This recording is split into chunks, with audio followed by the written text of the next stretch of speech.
Bueno, yo les agradezco la invitación, les agradezco la presencia. A mí me han pedido que hable sobre la hispanidad y sobre las leyendas negras. Ahí charlando con Ricardo me decía que acá tienen como un esquema, una mecánica. Primero se habla un tema, después hay como un recreo y después se retoma el tema. Así que yo voy a aprovechar ese esquema. La primera parte me voy a centrar en la hispanidad y la segunda parte me voy a dedicar a las leyendas negras, que en realidad es un tema importante, pero derivado de la hispanidad. O sea, si no se entiende la hispanidad, no se va a entender las leyendas negras. Bueno, sobre la hispanidad. Yo creo que las personas, todos los seres humanos, la pregunta más importante que podemos hacernos a nosotros mismos es: ¿qué somos? ¿Y quiénes somos? Hoy vivimos en una época de la posverdad. Ya la gente no se hace la pregunta de qué somos, ¿no? Me parece que basta con lo que nos autopercibimos. Bueno, dejando de lado semejante idiotez, insistimos. La primera pregunta importante que tenemos que hacernos como personas es primero, ¿qué somos? Y luego la pregunta que viene en consecuencia de esa es: ¿quiénes somos? A la primera pregunta de ¿qué somos? La contesta el catecismo. ¿Qué somos? El hombre. Dios creó al hombre a su imagen. A imagen de Dios lo creó. Hombre y mujer lo creó. El hombre ocupa un lugar único en la creación. Está hecho imagen de Dios. En su propia naturaleza une el mundo espiritual y el mundo material. Es creado hombre y mujer. Dios lo estableció en amistad con él. De todas las criaturas visibles, solo el hombre es capaz de conocer y amar a su Creador. Es la única criatura en la tierra a la que Dios ha amado por sí mismo. Solo Él está llamado a participar por conocimiento y el amor en la vida de Dios. Para este fin ha sido creado, y esta es la razón fundamental de su dignidad. Dice Catalina de Siena: ¿qué cosa o quién fue el motivo de que establecieras al hombre en semejante dignidad? Ciertamente, nada que no fuera el amor inextinguible con el que contemplaste a tu criatura en ti mismo y te dejaste cautivar por el amor a ella. Por amor la creaste, por amor le diste un ser capaz de gustar tu bien eterno. Por haber sido hecho a imagen y semejanza de Dios, el ser humano tiene dignidad de persona. No es solamente algo, sino alguien. Es capaz de conocerse, de poseerse y de darse libremente. Entrar en comunión con otras personas. Y es llamado por la gracia a una alianza con su Creador, a ofrecerle una respuesta de fe y de amor que ningún otro ser puede dar en su lugar. Yo creo que si todas las mañanas nos despertáramos y reflexionáramos sobre estas verdades del catecismo, la verdad veríamos la vida con más optimismo, ¿no? Qué felices nos debemos sentir por esta gracia. Dios conoce tu esencia y te llama por tu nombre. Dios nos ha pensado desde toda la eternidad y nos ha hecho únicos e irrepetibles, a cada uno de nosotros. Y cada uno de nosotros tiene un propósito en esta tierra. Dios ha creado al hombre como un ser sociable. Lo ha creado hombre y mujer. La primera sociedad, en consecuencia, la primera sociedad natural del hombre es la familia. Dios nos creó hombre y mujer y nos bendijo con estas palabras: sean fructíferos y multiplíquense, llenen la tierra y domínenla. La primera sociedad es la familia, pero existe una sociedad natural que es más amplia que la familia. Esta comunidad es la patria, la nación.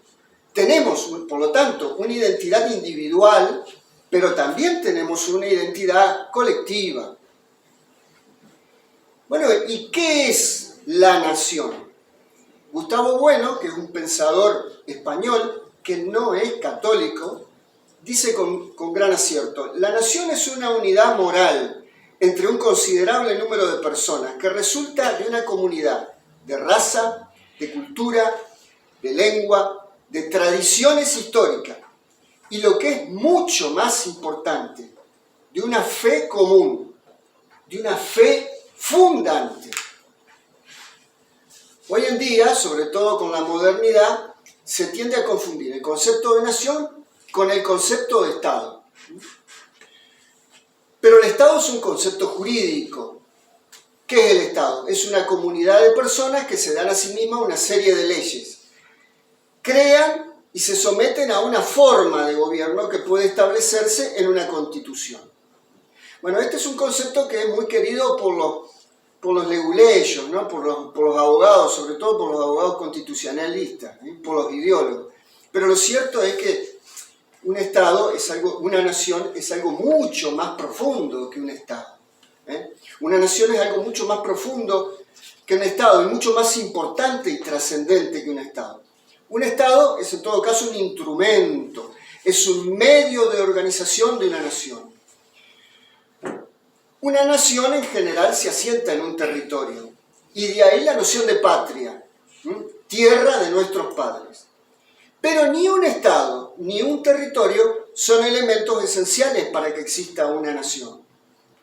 Ejemplo: los judíos, el pueblo judío, careció durante siglos de un Estado.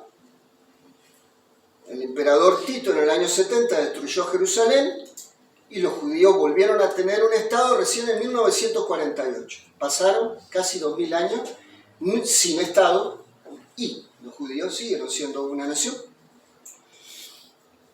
Hay algo que no se sabe, pero la Israel actual no tiene constitución.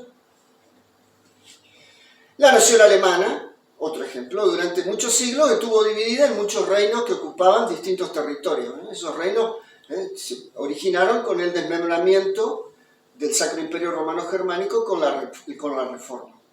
Recién se unificó la nación alemana en la segunda parte del siglo XIX. Como Estado-nación, Alemania es más joven que nosotros.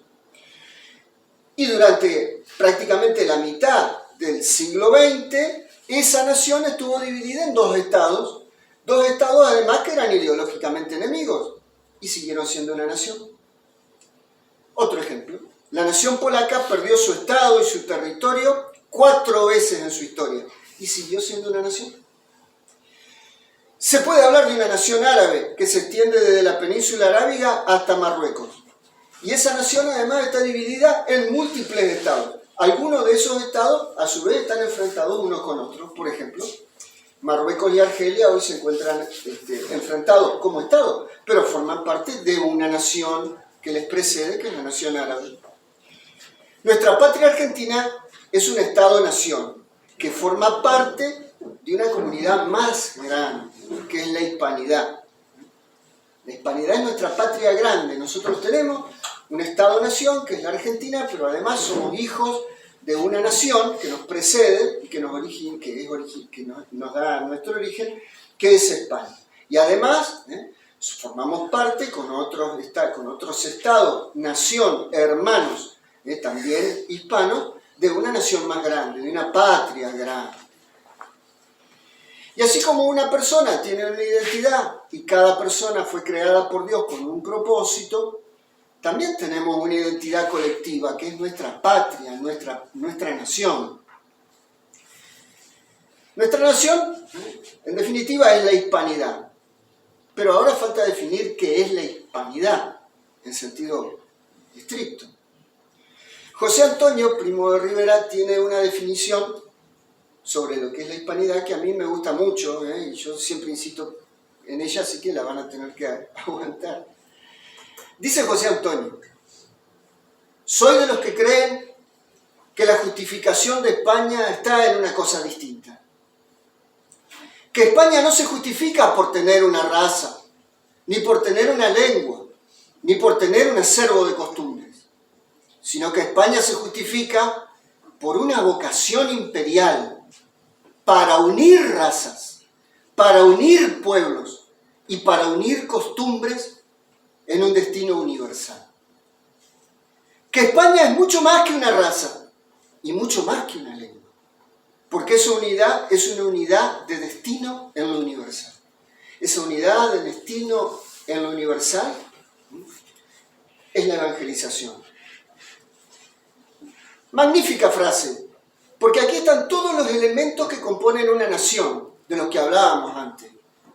Hay una raza, hay un pueblo, hay unas costumbres, hay una lengua, hay un acervo de costumbres, pero además de todo eso que compone una nación, de todas esas identidades, además hay un propósito. Aquí hay una vocación, aquí hay una misión colectiva. Y así como Dios nos pensó desde toda la eternidad, también Dios pensó desde toda la eternidad a las naciones. Dicen que el Señor tenía 3 amigos íntimos: Pedro, Santiago y Juan. A Juan le dejó en herencia, y dice, y el Señor les dejó en herencia a esos 3 amigos lo que más querían. A Juan le dejó su madre, a Pedro le dejó su iglesia, y a Santiago le dejó España.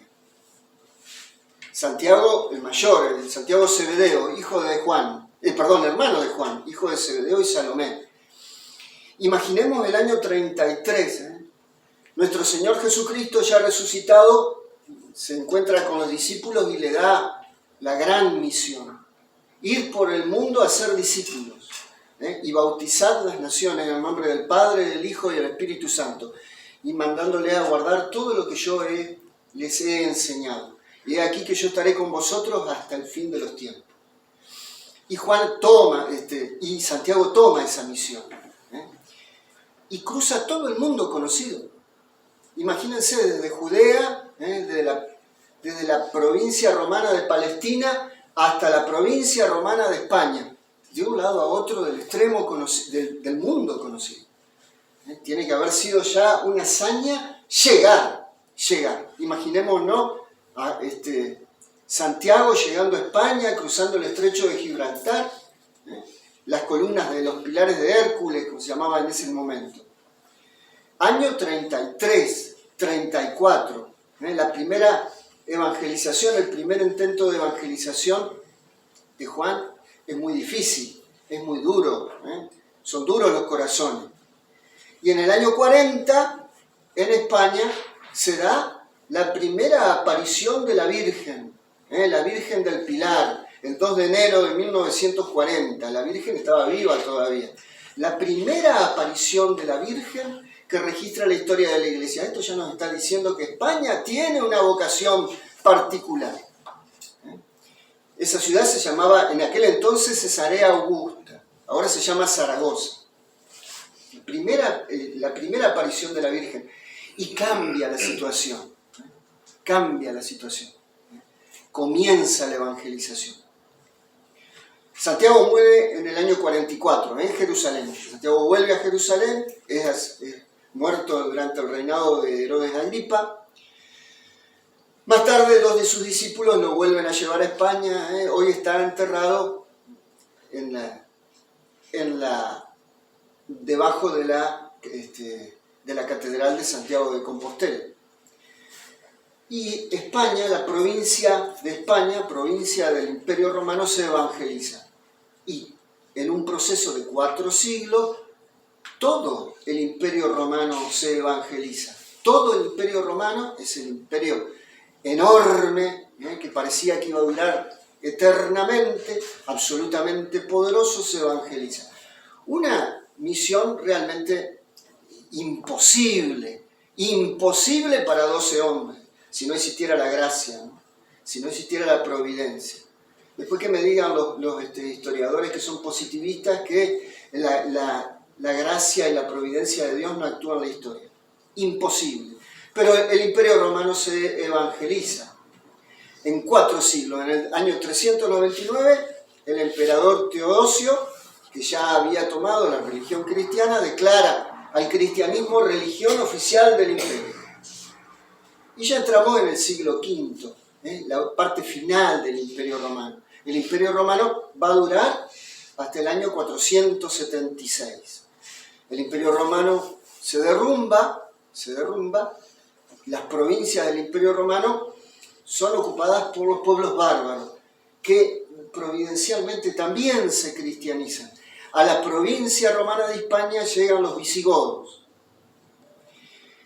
Los visigodos se cristianizan y en el año 568 un rey visigodo llamado Leovigildo dota de un estado a esa comunidad. La diferencia es de la que hablábamos, estado y nación. Leovigildo dota de un estado esa comunidad que ya existía, que ya era católica. Y en el 598 se realiza el Concilio de Toledo, que sella la unidad espiritual y territorial de España. Aquí ya podemos hablar de España. Aquí ya está constituida España. Y España tiene una misión. Y empieza a cumplir la misión al poco tiempo. Unos siglos después, en el 711, el Islam avanza sobre Europa. El Islam quiere conquistar Europa desde siempre. Está cerca de conquistarlo. Está cerca de conquistarlo ahora porque los europeos actuales le han dado la espalda a Dios y a la tradición.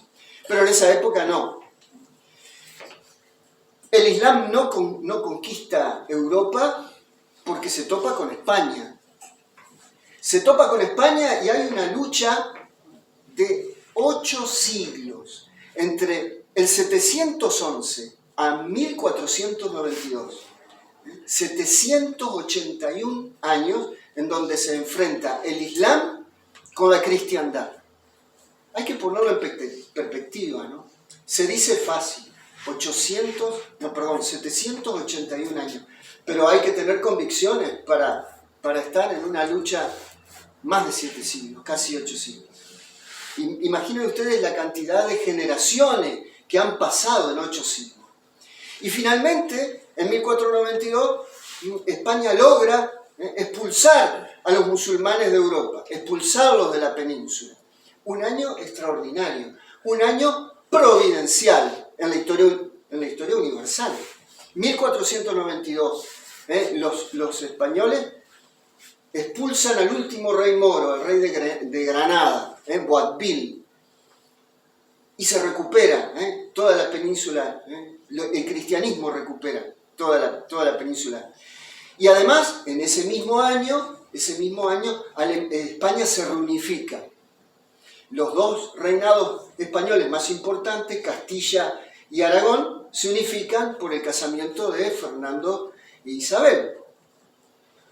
Fíjense si este año es providencial. Fíjense. Se logra la expulsión de los moros de España después de 8 siglos y España nuevamente se convierte en una unidad. Y en ese mismo año, en ese mismo preciso año, vaya que la providencia actúa en la historia, se descubre América. Fíjense ustedes. Y comienza aquí la era de oro de España. A mí me gusta comparar a veces la historia de las naciones con la historia de las personas. Nosotros, nuestra alma es inmortal, pero nuestro cuerpo es temporal. Así como en principio somos pequeños, luego llegamos a una plenitud y después viene la vejez. Bueno, con las naciones parece que pasa lo mismo. Esta es la época de plenitud de España, el siglo de oro español, que dura un poco más de un siglo. Podemos ubicarlo entre 1492 y 1648, desde el descubrimiento de América y la reunificación de Castilla y Aragón, la expulsión de los moros de la península, hasta el fin de la Guerra de los 30 años y la paz de Westfalia. 2 monarcas son los que le dan figura a este siglo de oro. Carlos I, que gobierna entre 1516 y 1556, 40 años, mucho realmente. Y su hijo, Felipe II, 1556 a 1598. Entre los dos, 82 años. Esto también es providencial. 2 grandes reyes con un reinado de más de 40 años cada uno. Providencial. Y en ese momento histórico, España es la primera espada de la cristiandad. Y así como a España le tocó defender a Europa de la embestida del Islam, en esa época, en el siglo de oro español, le va a tocar lo mismo. Porque hay otro imperio musulmán que amenaza a la cristiandad, que está del otro lado del Mediterráneo. En la otra punta del Mediterráneo existe una nación tan poderosa como España, que es el Imperio Otomano, que es musulmán y que quiere conquistar Europa. Y España, le toca a España defender la cristiandad. Con el Imperio Otomano, este gran desafío, España va a librar batallas que son épicas. Argel, Malta, Castelnuovo, el sitio de Viena en 1529, el sitio de Malta en 1569, la batalla de Lepanto en 1571. Pero si todo esto no fuese ya una empresa importante, defender la cristiandad de un imperio que era realmente muy poderoso, en 1517 la cristiandad se quiebra. En 1517 Lutero, nace la herejía protestante, la cristiandad se parte, lamentablemente se quiebra. Y ahí está España también, tratando de defender la unidad de la cristiandad, haciéndole frente a esa reforma. No solamente tiene que enfrentarse al imperio musulmán, al imperio otomano, para defender la cristiandad, sino que además, si esto fuera poco, tiene que enfrentarse con la reforma protestante. Y tiene que librar con esa reforma protestante, para mantener la unidad de la cristiandad, una serie de guerras. Primero la guerra contra la Liga Esmalcalda, después la guerra de los 80 años contra Holanda, contra la rebelión de Guillermo de Orange, la guerra anglo-hispana del 1600, la guerra de los 30 años. Fíjense ustedes, dos frentes. Y además de eso, como si esto no fuera suficiente, España tiene una misión enorme, la de evangelizar el Nuevo Mundo. Una hazaña.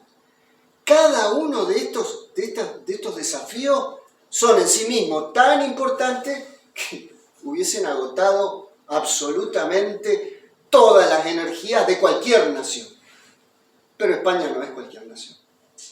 Vaya si tenemos motivo para sentirnos orgullosos de la hispanidad. Y España toma la misión de evangelizar América. Una misión que es tan enorme, tan gigantesca. Observen un mapa del mundo, comparen América a España. América es decenas y decenas de veces el tamaño de España. La misión de evangelizar América es gigantesca, es enorme, ciclópea. Además con una variedad de pueblos, con una variedad de lenguas, con una diversidad etnológica impresionante. Y España evangeliza América. Y no solamente la evangeliza, prácticamente funda América. Prácticamente funda América, porque lo que hace España es extender, no solamente ensanchar la frontera de la cristiandad, llevar a Cristo a América, sino que América la convierte en una extensión de España. Nosotros nunca fuimos colonia de España, esto hay que decirlo claramente. Nosotros nunca fuimos colonia de España, nosotros éramos España. España es un imperio civilizador. España es la extensión de la cristiandad en América. España evangeliza América, pero además funda América. Funda las ciudades, traza los caminos, trae las universidades. Viene de un poco la historia de la Argentina, de las ciudades de Argentina. Santiago del Estero, 1553. 1561, la fundación de Mendoza. 1562, fundación de San Juan. 1565, fundación de Tucumán. 1573, fundación de Santa Fe y de Córdoba. 1581, fundación de Salta. Buenos Aires, dos fundaciones, 1536 y 1580. Todo se lo debemos a España. España trae las universidades. Primera Universidad de América, 1549, San Marcos, en Perú. Primera Universidad de la Argentina, Córdoba, 1513. A mí me llama la atención porque hoy todo el mundo, o mucha gente, vive admirando a Estados Unidos, las universidades de Estados Unidos. Yale, Princeton, Stanford, Harvard. Bueno, miren, ¿saben cuándo es la primera fundación de una universidad en Estados Unidos? 1740. Cuando nosotros ya íbamos a la universidad, en Córdoba, en Estados Unidos vivían en harapos. Eso hay que decir. Y esa universidad, fundada en Estados Unidos en 1740, es fundada por los colonos, no por los ingleses, porque a los ingleses no les interesaba absolutamente nada la educación. En 1740, estamos muy cerca de la independencia de Estados Unidos, 3 décadas después Estados Unidos se independiza, en 1776.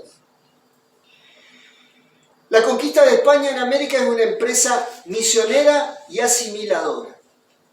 Y es misionera y es asimiladora, puesto que está de acuerdo con el sentido de la vida que el español del siglo XVI alienta. El español del siglo XVI es un creyente sincero, es un creyente sin dobleces, y sabe que la verdad está en su religión, y no tiene temor alguno de que todos participen de ella. Solo mediante la estrecha colaboración y compenetración de lo estatal con lo religioso, de lo temporal con lo espiritual, fue posible la acción civilizadora de España en América. Solamente por esa vinculación fue posible que alcanzara los maravillosos frutos que registró. Y así como todos tenemos una fecha precisa, nosotros, Argentina, tenemos una fecha precisa en la cual nos convertimos en un Estado-nación, 9 de julio de 1816. Esa es la fecha en la que nosotros nos convertimos en un Estado-nación, digamos, llegamos a la mayoría de edad. Y como un hijo que llega a la mayoría de edad, funda una nueva familia, nosotros fundamos una nueva nación, pero no una nueva nación separada de España, una nueva nación hija de España. Dirán los liberales que algunos consideran que la nación nació en 1853 con la Constitución, pero la nación ya existía, Y así como tenemos una fecha precisa, 9 de julio de 1816, en la cual llegamos a la mayoría de edad, también hay que decir que tenemos una fecha de bautismo.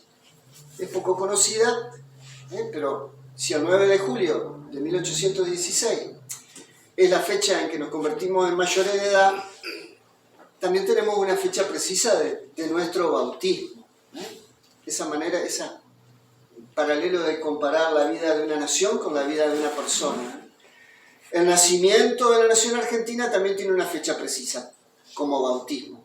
1 de abril de 1520, fecha en la cual, en lo que actualmente es el puerto de San Julián, provincia de Santa Cruz, el sacerdote Pedro de Valderrama, que integraba la expedición de Fernando de Magallanes, celebra la primera misa en territorio argentino.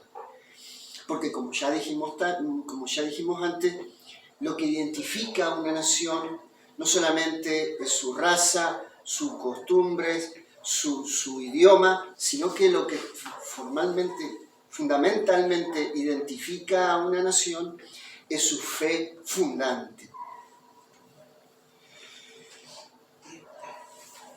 El conquistador trae todos estos conceptos a América.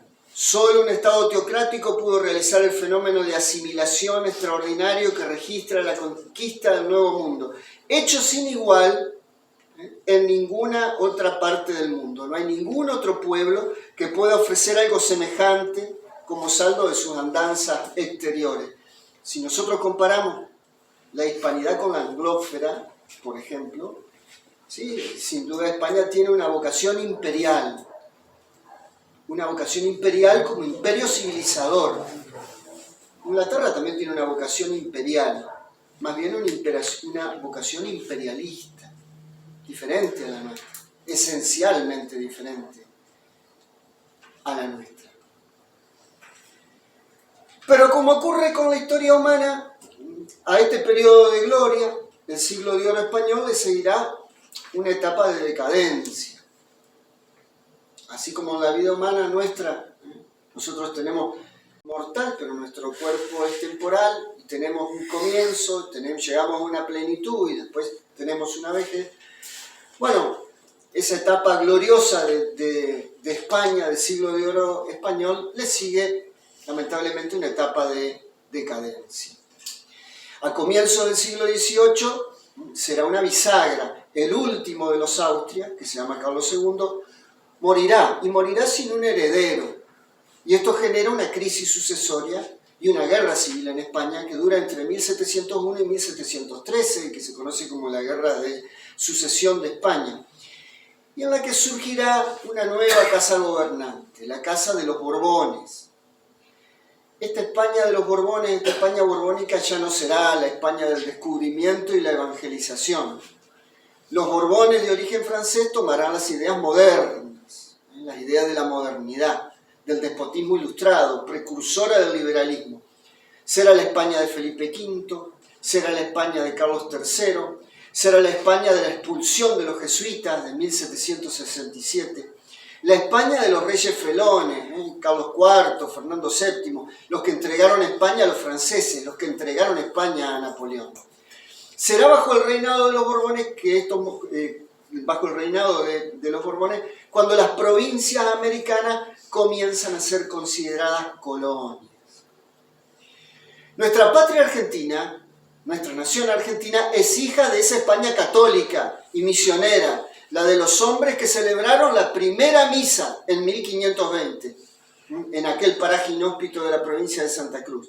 Nuestra nación argentina es la de los primeros españoles, la de los adelantados, la de los sacerdotes misioneros, la de los criollos que fundaron esas ciudades, que son los padres de nuestros caudillos federales y que son los padres de nuestros gauchos.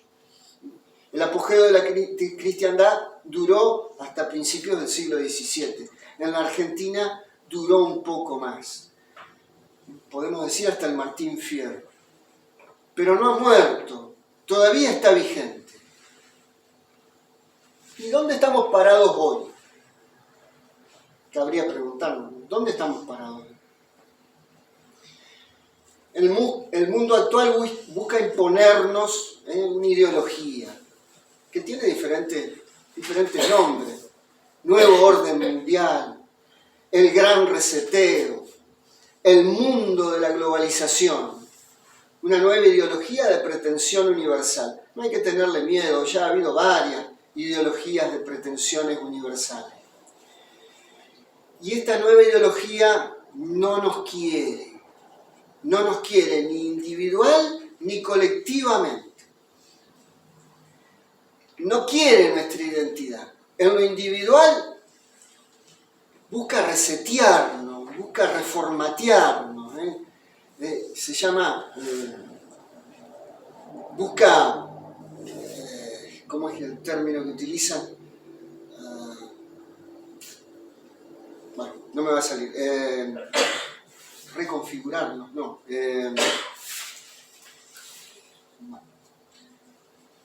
Nos odia en forma individual y nos odia también profundamente en nuestra identidad colectiva, en nuestras identidades sociales.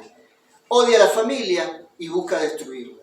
Odia a las patrias y busca destruirla. Y odia nuestra fe. Es lo que más odia y busca destruirla. ¿Cuál es nuestro deber? Nuestro deber es resistir. ¿Resistir? Sí, resistir. Como lo hizo España durante 8 siglos. Resistir hasta que podamos pasar al contraataque. Decía el Padre Sáenz, la unidad de la familia humana en un solo rebaño, en un solo pastor, es una pretensión que culminará con Cristo. Solo Cristo puede hacerlo.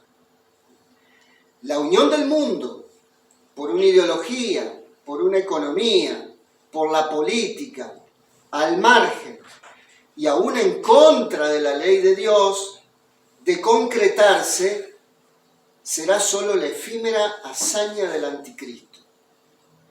Frente a una tendencia mundial, a un estado materialista, habrá que oponerle un mundo de naciones que respeten los valores espirituales superiores. Y no hay que tener miedo. Hay que tener en claro que la contrapartida a Babel, a ese proyecto de Babel, será siempre Pentecostés. Tenemos que tener confianza, sabiendo que el Señor de la historia es nuestro Señor Jesucristo. Bueno, hasta aquí la primera parte.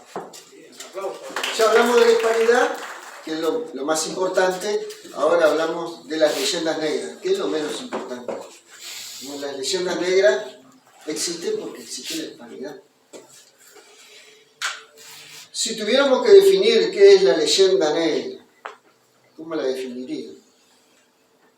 Bueno, dice Gustavo Bullo, en un nuevo libro que tiene, que yo recomiendo, que se llama Nada por qué pedir perdón. Él dice que la leyenda negra es ni más ni menos que propaganda de guerra. Propaganda de guerra. Si hoy los que siguen la guerra de Ucrania saben que hay una enorme propaganda y que no tiene nada que ver con la verdad. Bueno, las leyendas negras son propaganda de guerra. Dice Gustavo Bullo, es la mayor operación de marketing de la historia. Y sí, efectivamente, es la mayor operación de marketing de los enemigos de la hispanidad. Sobre todo cuando hablábamos de la historia de la hispanidad, yo les dije en 1517 empieza la Reforma Protestante. Bueno, los enemigos de la Iglesia, surgidos de la Reforma Protestante, sobre todo dos, Inglaterra y Holanda, son los grandes impulsores de la leyenda negra, enemigos de España, enemigos de la cristiandad, enemigos de la Iglesia, y esa es un arma de guerra. Se ataca a la hispanidad y a su proyección americana. ¿Por qué? Por lo que ella representa y encarna. ¿Y qué representa y encarna? La catolicidad combatiente. En el fondo, lo que molesta, lo que se descalifica, lo que se ataca, no es solamente un país o una raza, ni siquiera una monarquía o un sistema socioeconómico o un periodo político. Lo que se ataca es la fe católica, identificada con la España misionera. Ese es el enemigo. Se enmarca en un rechazo teológico previo, el rechazo del luteranismo. Deshispanizarse equivale a descatolizarse. Para los impulsores de la leyenda negra hay que superar ese trauma de nacimiento, ¿no? Producido por una nación, España, que encarna la iglesia institucional y jerárquica. Un enemigo, España, que es el modelo ¿de qué? El modelo social de la ciudad católica. Eso es fundamentalmente lo que se ataca en la leyenda negra. Es la fe católica, fundacional de América, eso es el enemigo. Es la vocación católica la que se menosprecia, eso es lo que se ataca. Es la evangelización de América lo que se desprestigia. Esta leyenda negra tiene, podríamos decirle, varios momentos, o en todo caso, hay leyendas negras de distintas clases. La precursora, lo que se llama la leyenda lascasiana, tiene nombre y apellido. Fray Bartolomé de las Casas. Fray Bartolomé de las Casas es un fraile del siglo XVI que, si pudiéramos definirlo como que, yo creo que podríamos decir que Fray Bartolomé de las Casas es un precursor, ¿sí? Es un precursor en el siglo XVI de lo que es el curso de los derechos humanos. Si hubiese que definirlo, lo definiría así. Fray Bartolomé de las Casas es un precursor en el siglo XVI de lo que es Pérez Esquivel en el siglo XX, o de lo que es Ebe Bonafini en el siglo XX, o de lo que es Carlotto. Ese es Fray Bartolomé de las Casas. Por supuesto, los que lo admiran, los que lo siguen, los colocan como un profeta, un luchador, un humanista, sobre todo un humanista. Y los que más fanáticos de él, sobre todo incluso algunos que forman parte de la iglesia, lo consideran un santo. Y a veces un mártir, un perseguido, un mártir. Poco tiene que ver esto con la realidad de Fray Bartolomé. Vamos a empezar por decir que es un hijo de España. Es un miembro de la iglesia y que es partícipe de los poderes políticos constituidos de aquella época. Lejos de ser un perseguido don Fray Bartolomé. Claro, nosotros debemos creer que cuando Fray Bartolomé de las Casas habla de los crímenes que la cristiandad ocurre en América, es una persona incómoda al poder y por lo tanto ese poder tratará de eliminarlo, de perseguirlo, de acallarlo. Bueno, nada que ver, nada que ver. Digamos algunas cosas de Fray Bartolomé. Primero que Fray Bartolomé, antes de ser fraile, es un hacendado. Fue hacendado. Luego se convierte en fraile y la iglesia, lejos de perseguirlo, lo nombra obispo. Raro, ¿no? Este enemigo de la iglesia no es un perseguido, es un obispo. Y el rey de España, Carlos I, al enterarse de todo lo que Fray Bartolomé habla, busca enterarse por propia boca de Fray Bartolomé y lo invita, quiere escucharlo. Y participa de una polémica con Sepúlveda, famosa polémica con Sepúlveda, donde queda claramente expuesto todos los disparates que dice Fray Bartolomé. Pero no con esto, o sea, lo que hay que decir es que ni la Iglesia, ni el Estado español, ni el Reino de España lo persiguen. Al contrario, lo apoyan en todo lo que tiene de sensato y no lo siguen en todo lo que tiene de ridículo. El rey lo nombra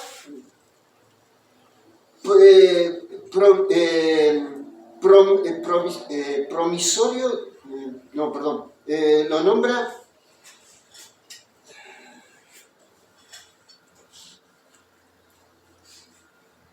procurador de indios, un cargo altísimo, procurador de indios. O sea, él es el encargado de todas las acusaciones de crímenes contra los indios. O sea, la Iglesia lo nombra obispo y el Reino de España lo nombra procurador de indios. Hay algunas cosas que no se saben de Fray Bartolomé de las Casas. Bueno sería que los que lo apoyan la supieran. Primero que Fray Bartolomé de las Casas promociona la esclavitud de los negros. Eso se sabe poco. No es una ocurrencia mía. Esto está en los memoriales, en la memoria. Entre 1531 y 1542, Fray Bartolomé de las Casas escribe una memoria. Ahí habla de la esclavitud de los negros. Lo que hay que decir también que él cuestiona la esclavitud de los españoles hacia los indios, pero justifica la esclavitud. Disculpa la molestia, ¿alguien dejó un auto en la entrada del vecino de acá al lado? Está nuestro terreno, al lado hay otro terreno y al lado hay una entrada de auto, un Novo 1. Fío 1. Ajá, corriendo un poquito más adelante, Daniela, sí. Por favor, que siempre tenemos problemas.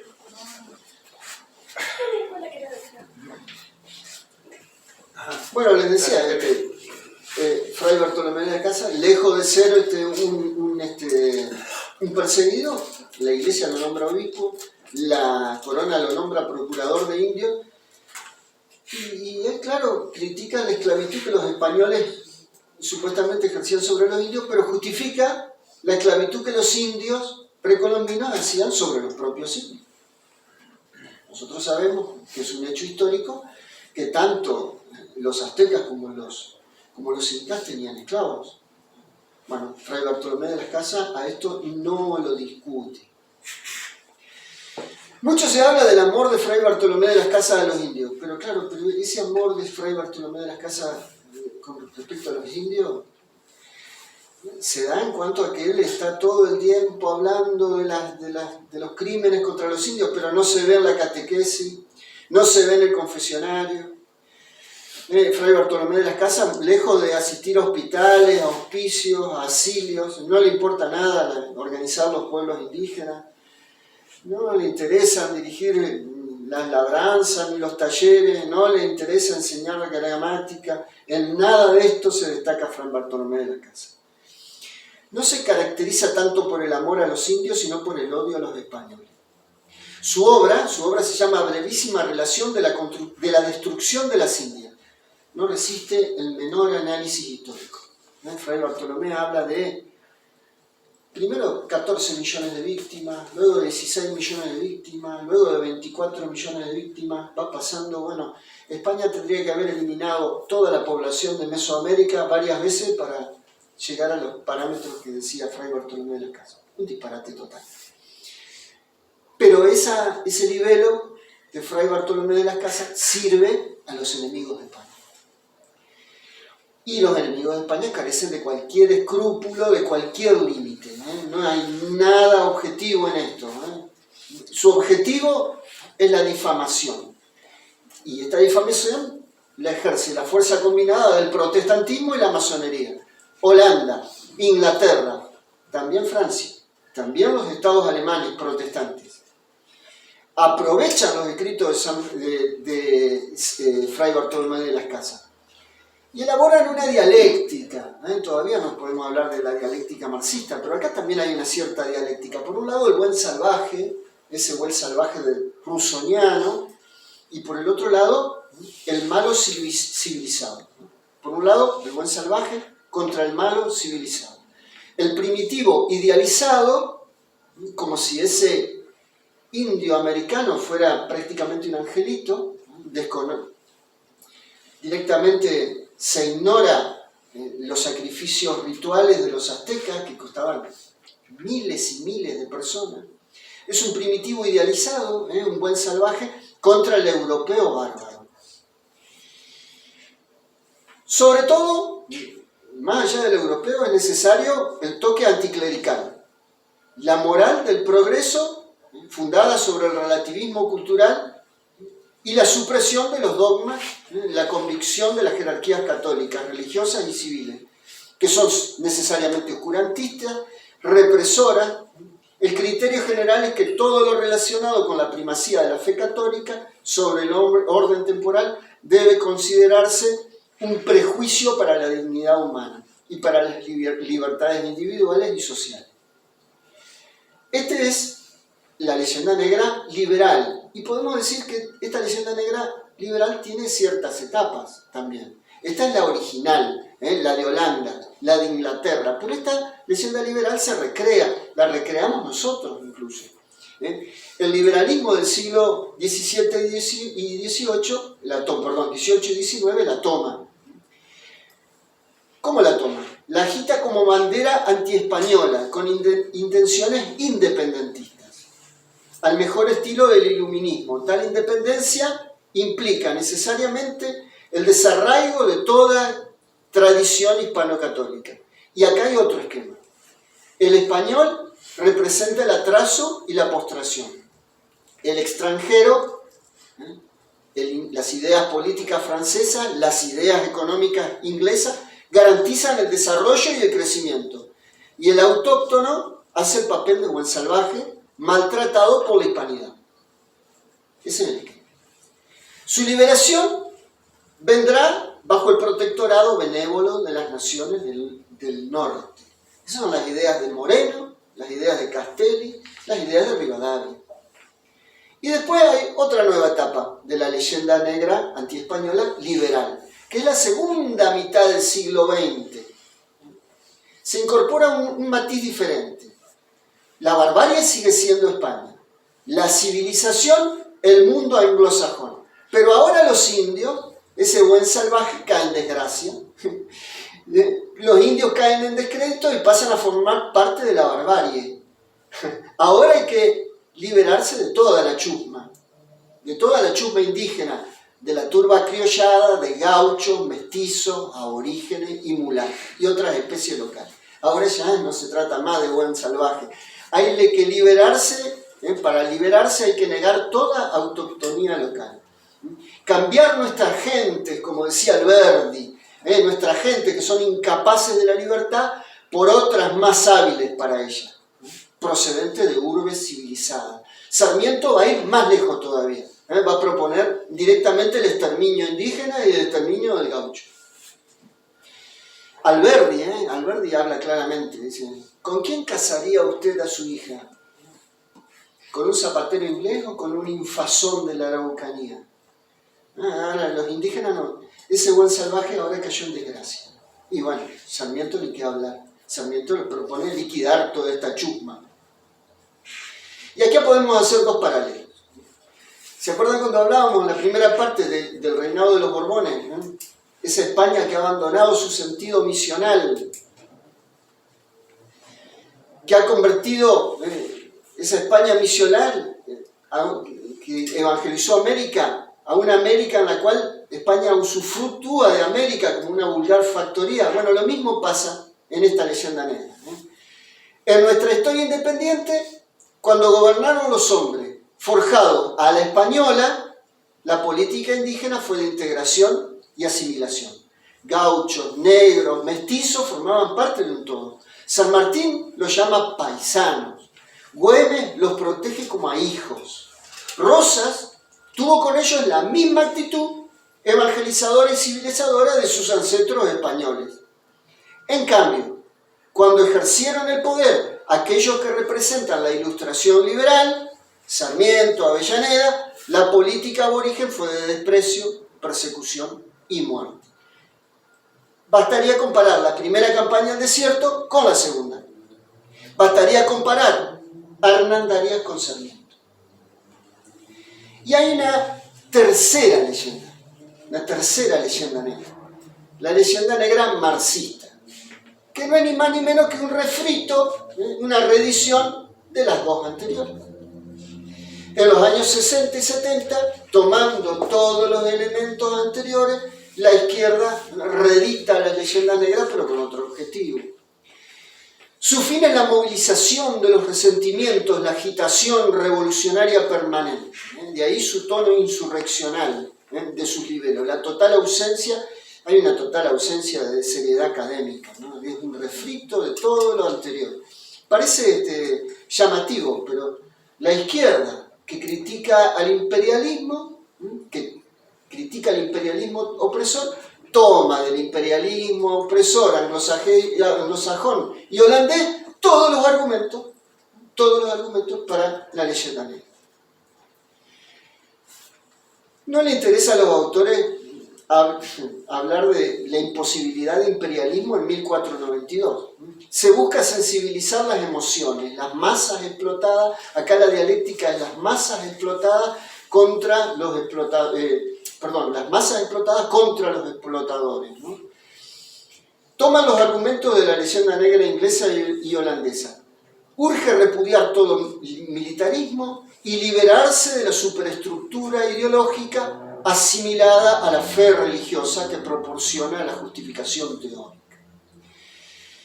Cierto es que la situación de los indios antes de la llegada de los españoles era de sometimiento, era de esclavitud, pero esto lo ignoran las leyendas negras. Había sometimiento de las tribus a los caciques y sometimiento de unas tribus sobre otras, pero esto no le importa a la leyenda negra. Es un hecho que en las sociedades, un hecho histórico, que en las sociedades precolombinas había terribles persecuciones, terribles crímenes rituales.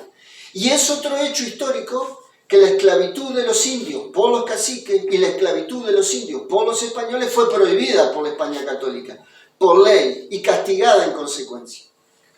Y así como hay una idealización de ese personaje Fray Bartolomé de las Casas, también hay un mito, el mito de Tupac Amaru II. Y como pasa con la figura de Fray Bartolomé de las Casas, consideran a Tupac Amaru un héroe y un perseguido. Bueno, Tupac Amaru tiene más mérito, porque a él sí, por lo menos a él sí lo persiguieron. Pero sería interesante que estos que hablan de Tupac Amaru conocieran un poco más de su vida, ¿no? Empezando porque Tupac Amaru II no es su nombre, es un seudónimo, Tupac Amaru. El verdadero nombre de este personaje es José Gabriel Condorcaqui Noguera, y no es un inca, es un español. Es hijo de un inca, Condorcaqui, y de una española, Noguera. Y no es un proletario sojuzgado como le gustaría a la leyenda negra marxista. Primero es un hacendado. Segundo, es un noble, porque es hijo de un curaca incaico. Esto no lo saben muchos, pero España respetó los títulos de nobleza que encontró en América.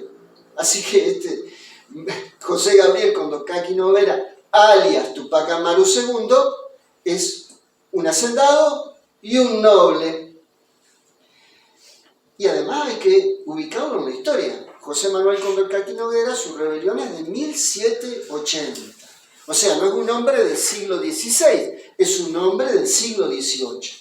No se rebela contra la España católica, la España evangelizadora de los reyes católicos, sino que se rebela contra la España borbónica, contra la España liberal. 1780, 30 años antes de la Revolución de Mayo. Y hay otro detalle. No se rebela porque ame a los indios, ni por las injusticias en contra de los incas. Se rebela porque esa España de los Borbones, que es una España expoliadora, aumenta exponencialmente los impuestos y lo que realmente quiere Condorcaqui Noguera es no pagar impuestos. Así que fíjense ustedes qué lejos está la leyenda negra de la realidad. Bueno, hasta aquí. No sé si quieren hacer algún tipo de pregunta.